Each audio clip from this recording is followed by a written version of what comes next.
নমস্কাৰ ছাত্ৰ ছাত্ৰীসকল, বিকাশ এডুকেশ্যন চেনেলৰ সকলোকে আকৌ পুনৰ স্বাগতম জনাইছোঁ। আজি এইটো ভিডিঅ'তে আলোচনা কৰিম অসম জাতীয় বিদ্যালয় ক্লাছ 7ৰ সমাজ বিজ্ঞানৰ পাঠ নং 13 বিশ্ব শান্তি আৰু আন্তৰ্জাতিক সহযোগিতা। ইয়াৰ আজি প্ৰশ্নোত্তৰখিনি আলোচনা কৰিম। তেনেহ'লে ভিডিঅ'টো স্কিপ নকৰাকৈ শেষলৈকে চাই থাকক। ভিডিঅ'টো আৰম্ভ কৰাৰ আগতে এটা কথা কৈ থওঁ যে যিসকলে ইয়াৰ আগৰ পাঠৰ ভিডিঅ'খিনি চোৱা নাই, অৰ্থাৎ 1ৰ পৰা 4লৈকে ভিডিঅ'খিনি চোৱা নাই, ভিডিঅ' লিংক ডিছক্ৰিপশ্যনত দিয়া আছে, তাতে আপোনালোকে চাব পাৰিব। এইটো ভিডিঅ'ত আলোচনা কৰিম আজি 5 নম্বৰৰ পৰা। 5 নম্বৰ প্ৰশ্ন কৈছে যে ৰাষ্ট্ৰসংঘৰ সদস্য ৰাষ্ট্ৰবোৰে পালন কৰিবলগীয়া যিকোনো 4টা নীতি লিখা। ইয়াৰ উত্তৰটো লিখিব লাগিব যে 1 নম্বৰত যে সাৰ্বভৌম সকলো ৰাষ্ট্ৰকে ৰাষ্ট্ৰসংঘৰ সদস্য হিচাপে সমান জ্ঞান কৰিব লাগিব। তাৰপিছত 2 নম্বৰত লিখিব লাগিব ৰাষ্ট্ৰসংঘ সদস্য হিচাপে পাব লগা অধিকাৰ আৰু সুবিধাৰ বাবে সকলো ৰাষ্ট্ৰই ৰাষ্ট্ৰসংঘ সদনত থকা দায়িত্ব আৰু কৰ্তব্য পালন কৰিব লাগিব। তাৰপিছত 3 নম্বৰত লিখিব লাগিব যে আন্তঃৰাষ্ট্ৰীয় শান্তি, নিৰাপত্তা আৰু ন্যায় যাতে বিপদাপন্ন নহয় তাৰ বাবে সদস্য ৰাষ্ট্ৰবোৰে শান্তিপূৰ্ণ উপায়েৰে বিবাদ মীমাংসা কৰিব লাগিব। তাৰপিছত 4 নম্বৰত লিখিব লাগিব যে ৰাষ্ট্ৰসংঘৰ সদস্যযুক্ত নোহোৱা ৰাষ্ট্ৰবোৰেও বিশ্ব শান্তি আৰু নিৰাপত্তা ৰক্ষাত বৰঙণি যোগাব পৰাকৈ ৰাষ্ট্ৰসংঘই আৱশ্যকীয় ব্যৱস্থা কৰিব। এই 4টা লিখি দিলে হৈ যাব। তাৰপিছত প্ৰশ্নটো কৈছে যে তাৰপিছত 6 নম্বৰ প্ৰশ্নটো কৈছে যে অৰ্থনৈতিক আৰু সামাজিক পৰিষদৰ যিকোনো 4টা উদ্দেশ্য লিখা। ইয়াৰ উত্তৰটো লিখিব লাগিব এনেকৈ যে জনসাধাৰণৰ জীৱন ধাৰণৰ মান উন্নত কৰা। তাৰপিছত 2 নম্বৰত লিখিব লাগিব যে নিবনুৱা সমস্যা দূৰ কৰা। তাৰপিছত 3 নম্বৰত লিখিব লাগিব যে সামাজিক আৰু অৰ্থনৈতিক উন্নয়নৰ পথ সুগম কৰা। তাৰপিছত 4 নম্বৰত লিখিব লাগিব যে পৰিষদখনে লক্ষ্যত উপনীত হ'বলৈ অহৰহ চেষ্টা কৰা। এই 4টা লিখি দিলে হৈ যাব। তাৰপিছত প্ৰশ্নটো কৈছে যে 7 নম্বৰৰ প্ৰশ্নটো যে ৰাষ্ট্ৰসংঘৰ সদস্যপদ কেনেকৈ পাব পাৰে আৰু কেতিয়া হেৰুৱাবলগীয়া হয় লিখা। ইয়াৰ উত্তৰটো লিখিব লাগিব এনেকৈ যে পৃথিৱীৰ প্ৰতিখন শান্তিকৰ্মী ৰাষ্ট্ৰই ৰাষ্ট্ৰসংঘ সদস্য হ'ব পাৰে। সদস্য হ'ব খোজা ৰাষ্ট্ৰসমূহৰ আবেদন প্ৰথমে ৰাষ্ট্ৰসংঘৰ এটা গুৰুত্বপূৰ্ণ অংগ নিৰাপত্তা পৰিষদত আলোচনা কৰা হয়। নিৰাপত্তা পৰিষদে চালি জাৰি চাই অনুমোদন জনোৱাৰ পাছত ৰাষ্ট্ৰসংঘৰ সাধাৰণ সভালৈ পঠোৱা হয়। সাধাৰণ সভাত 3/2 অংশ ভোটত গৃহীত হ'লে আবেদনকাৰী ৰাষ্ট্ৰৰ সদস্য ৰাষ্ট্ৰ হিচাপে ঘোষণা কৰা হয়।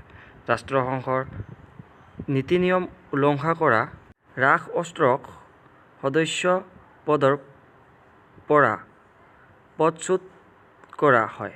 বহিষ্কাৰ সম্পৰ্কে নিৰাপত্তা পৰিষদে লোৱা সিদ্ধান্তক সাধাৰণ সভাই 3/2 অংশ ভোটত অনুমোদন কৰিলে ৰাষ্ট্ৰখনে ৰাষ্ট্ৰসংঘৰ সদস্য পদ হেৰুৱায়। এনেকৈ বা এইখিনি লিখিলে হৈ যাব। তাৰপিছত প্ৰশ্নটো কৈছে যে 8 নম্বৰৰ প্ৰশ্নটো যে সাধাৰণ সভাৰ ক্ষমতা আৰু কাৰ্যাৱলী বৰ্ণনা কৰা। ইয়াৰ উত্তৰটো লিখিব লাগিব এনেকৈ যে সাধাৰণ সভাই সদস্য ৰাষ্ট্ৰ আৰু নিৰাপত্তা পৰিষদলৈ পৰামৰ্শ আগবঢ়াব পাৰে। প্ৰথমতে কোনো বিষয়ত ব্যৱস্থা গ্ৰহণ কৰি লাগিলে সাধাৰণ সভাই নিৰাপত্তা পৰিষদক জনাব লাগিব। দ্বিতীয়তে নিৰাপত্তা পৰিষদে লোৱা ব্যৱস্থাৰ ওপৰত সাধাৰণ সভাই আলোচনা কৰিব পাৰে। তাৰপিছত 2 নম্বৰত লিখিব লাগিব যে ৰাষ্ট্ৰসংঘৰ উদ্দেশ্যসমূহ সাধাৰণৰ বাবে সাধাৰণ সভাই বিভিন্ন ধৰণৰ নীতি নিয়ম প্ৰস্তুত কৰিব পাৰে। তাৰপিছত 3 নম্বৰত লিখিব লাগিব যে নিৰাপত্তা পৰিষদৰ স্থায়ী সদস্য ৰাষ্ট্ৰবোৰক শান্তিৰ কাৰণে ঐক্য প্ৰস্তাৱৰ জৰিয়তে সাধাৰণ সভাই পৰামৰ্শ দিব পাৰে। তাৰপিছত 4 নম্বৰত লিখিব লাগিব যে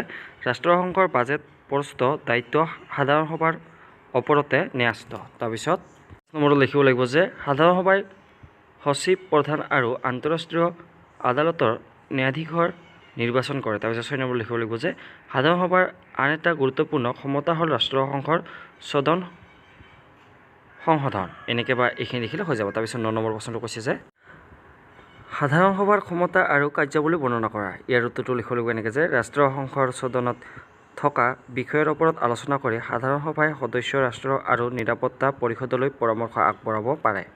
ৰাষ্ট্ৰসংঘৰ উদ্দেশ্যসমূহ সাধাৰণভাৱে সাধাৰণ সভাই বিভিন্ন ধৰণৰ নীতি নিয়ম প্ৰস্তুত কৰিব পাৰে। আন্তঃৰাষ্ট্ৰীয় শান্তি আৰু নিৰাপত্তা সাধাৰণ সভাই নীতি নিয়ম প্ৰস্তুত কৰে। ৰাজনৈতিক সমস্যা সমাধানৰ ক্ষেত্ৰতো সাধাৰণ সভাই এক বিশেষ ভূমিকা গ্ৰহণ কৰে। নিৰাপত্তা পৰিষদে সিদ্ধান্ত ল'ব নোৱাৰা বিষয়ত সাধাৰণ সভাই পৰামৰ্শ আগবঢ়ায়। নিৰাপত্তা পৰিষদৰ স্থায়ী সদস্য ৰাষ্ট্ৰবোৰক শান্তিৰ কাৰণে ঐক্য প্ৰস্তাৱৰ জৰিয়তে সাধাৰণ সভাই পৰামৰ্শ দিব পাৰে। ৰাষ্ট্ৰসংঘৰ সহযোগী অংগবোৰৰ কাম-কাজ সাধাৰণ সভাই চোৱা-চিতা কৰে। ৰাষ্ট্ৰসংঘৰ বাজেট প্ৰস্তুত কৰাৰ দায়িত্ব সাধাৰণ সভাৰ ওপৰতে।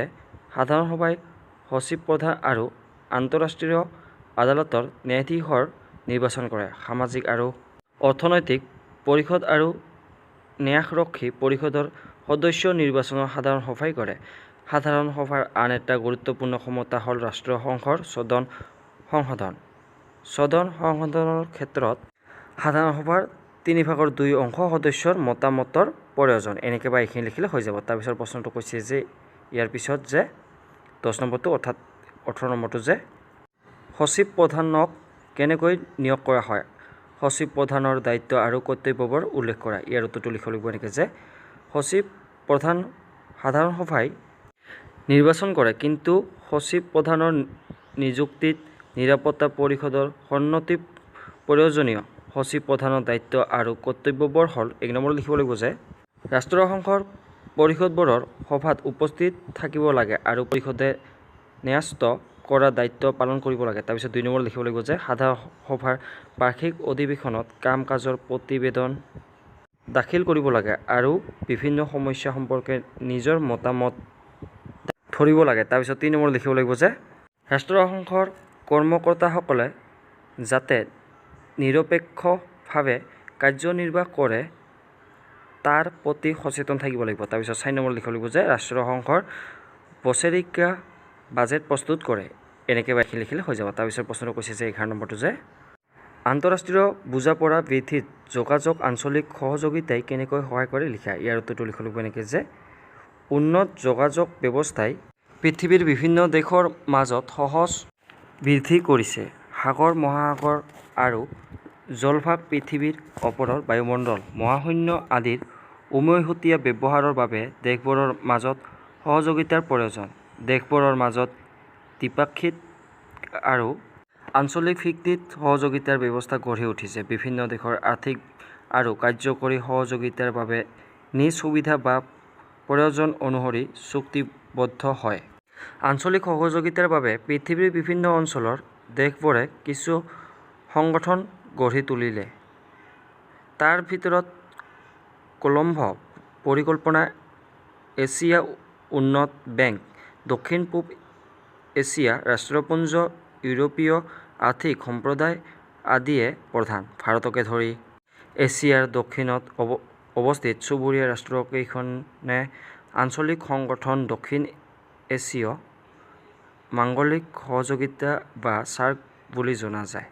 এই আঞ্চলিক সহযোগিতাৰ ফলত দেশবোৰৰ মাজত বিভিন্ন ধৰণৰ সুবিধা আদান-প্ৰদান হয় আৰু আঞ্চলিক সহযোগিতাৰ মূল লক্ষ্য হ'ল ৰাষ্ট্ৰসমূহৰ সাৰ্বত্ৰপ্ৰকাৰৰ মংগল সাধন কৰা। এনেকৈ বা এইখিনি লিখিলে হৈ যাব। তাৰপিছত 12 নম্বৰখিনি কৈছে যে ইয়াৰ পিছৰ শেষৰখিনি তলৰ সংক্ষিপ্ত ৰূপকেইটাৰ সম্পূৰ্ণ ৰূপ লিখা। ইয়াৰে প্ৰথমটো ক নম্বৰটো দিয়া আছে UNO, তাৰপিছত খ নম্বৰটো দিয়া আছে যে UNESCO, ক নম্বৰত দিয়া আছে যে UNICEF, তাৰপিছত খ নম্বৰত WHO, তাৰপিছত ঙ নম্বৰত ILO, তাৰপিছত প্ৰথমছত FAO,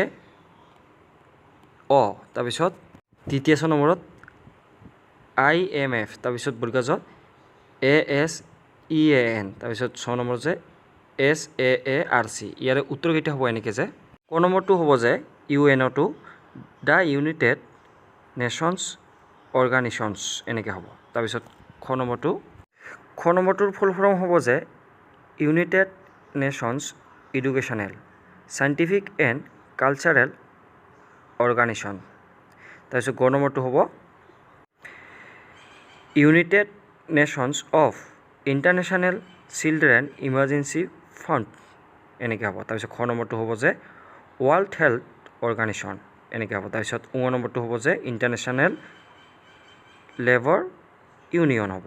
তাৰপিছত প্ৰথম 6 নম্বৰ ফুল ফৰ্মটো হ'ব যে FAO food and agriculture organisations, এনেকৈ হ'ব। তাৰপিছত দ্বিতীয় 6 নম্বৰটো হ'ব যে ইণ্টাৰনেশ্যনেল মনিটাৰী ফণ্ট হ'ব। তাৰপিছত বৰ্গীয় নম্বৰটো হ'ব যে association of South East Asian nations হ'ব, এনেকৈ হ'ব। তাৰপিছত 6 নম্বৰটো হ'ব যে South Asia association for regional cooperation, এনেকৈ বা এইখিনি লিখিলে হৈ যাব। আজিলৈ ধন্যবাদ।